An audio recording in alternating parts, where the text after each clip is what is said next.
So, so one of the questions I have is why are there, in my experience, so few people with a story like this? Is it that they're not out there? They're not enabled in the same way. They're not taking the same approach, or is it just that they're not talking about it?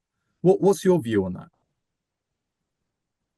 So I am proactively trying to reach out, and anybody that sees this podcast and believes they have a level of maturity, I would love to engage with them because I want to continue to learn, continue to optimize. I'm not finding a lot of people. Actually, I'm not finding many at all out there. Um, and part of this, I wonder, is you are the sum of your life experiences. And we are all the sum of our life experiences. I feel very fortunate in terms of how I came into procurement, the mentor that I had in procurement as well, who was my manager, who allowed me to really, in the beginning, truly understand how important messaging is, truly understand what he always called total value.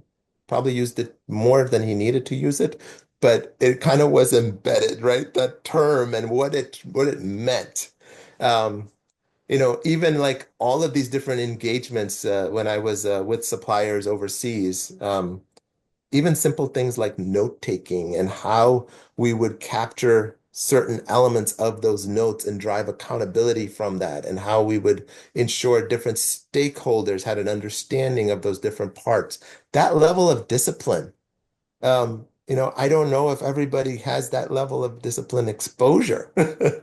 Um, I'm a huge believer in Keras negotiations as well.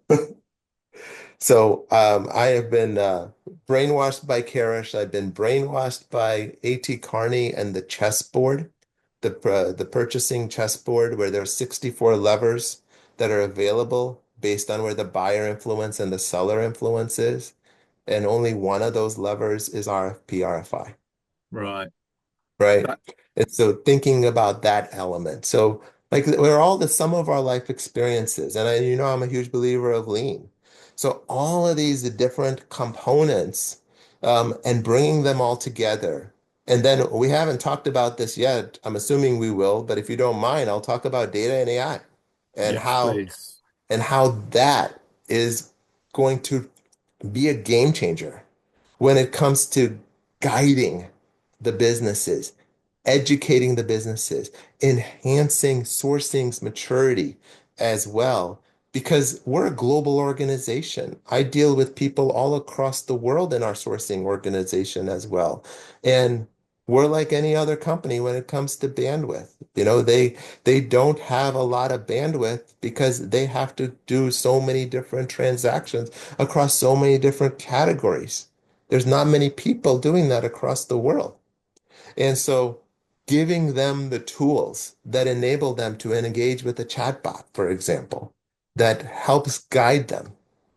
So, I mean, I am absolutely just am a sponge when it comes to Copilot Studio. Not Right. Copilot, but Copilot Studio, which is the ability to be able to further customize your data set and then be able to prompt from that data set and get the output that the businesses need from that. It is amazing what you can do. We are drinking from a fire hose when it comes to how much knowledge we're gaining in terms of being able to leverage this technology right now so that we can initially have the right supplier for the right need and guide the business around that. But I want to guide also around, is this truly deliverable based? And if you want to make it deliverable based, these are the things that you need.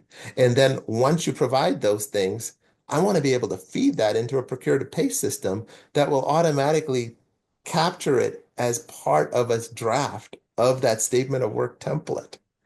Like, this is the level of maturity that we can get to with what we can do with AI and the data that we already have established. I Yeah. knew, I didn't know what it was going to be, what that technology was, but I knew we needed to build standardization, normalization, and we needed to minimize variability of our data over time. And that's what we did with what we built on the time and material side. And that's what we will do on the deliverable side ultimately, but this maturity level has to be there. And so I hope that kind of gives a little bit of understanding of, I think, the challenges of why maybe others are not at that level of maturity. One, they have to embrace technology and want to understand what the technology can bring. Two, they have to have a process where the data exists that is good data, not garbage in, garbage out. And then three is the relationships. They have to invest in the time and the relationships with the business and with the suppliers so that there's there's an understanding of each other's pain points and be that conduit between the business and the supplier that enables the value to come out.